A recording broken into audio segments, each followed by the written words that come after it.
ඔයත් මාළු ඇති කරන්න කැමති කෙනෙක් නම් නැත්නම් ගෙදරට අලංකාර මින්මැදුරක් එකතු කරන්න බලන් ඉන්න කෙනෙක් නම් මේ ෆ්ලවර් හෝන් කියන්නේ ඔයාට අලුත් දෙයක් නෙමෙයි. මෙයාගේ මේ අද්විතීය පෙනුම වගේම ක්‍රියාශීලී හැසිරීම නිසා ලංකාවේ විතරක් නෙවෙයි මුළු ලෝකයේම ජනප්‍රිය මාළුවෙක් තමයි මේ ෆ්ලවර් හෝන් කියන්නේ. මේ අපූර්ව මාළුවා මුහුදේ ගංගාවේ ජීවත් වෙන මාළුවෙක් නෙමෙයි.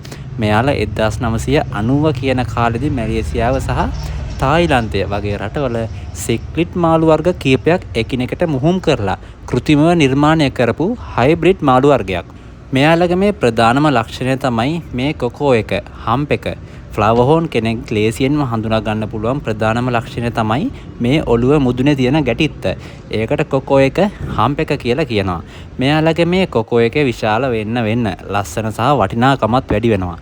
මෙයාලගේ මේ කැපී පෙනෙන පෙනුම ඇඟ දෙපැත්තේ තියෙන කළු පාට අකුරු වගේ ලකුණු පේලියක් තියෙනවා. චීන වැසියන් විශ්වාස කරන්නේ මේවා වාසනාවන්ත අකුරු කියලා. චීනයේ ෆෙන්ෂුයි කලාවට අනුව මෙයා නිවසක ඇති කරනකොට වාසනාව සහ සෞභාග්‍ය උදා වෙනවා කියලා විශ්වාස කරනවා. මෙයා තමන්ගේ ස්වාමියා අඳුරනවා. ඒ වගේම මෙයා ස්වාමියා සමග සෙල්ලම් කිරීමටත් පෙළඹෙන අවස්ථා තියෙනවා. මෙයාලා තරමක් සැරමාරු නිසා තනියම ඇති කරන එක තමයි ඉතින් හොඳම දේ. ඉතින් ඔයත් ගෙදරට ලස්සන පෙනුමක් වගේම වාසනාව ගැන කැමති නම් ෆ්ලවර් හෝන් කෙනෙක් ඇති කරලා බලන්න. එහෙනම් හැමෝටම ජය වේවා.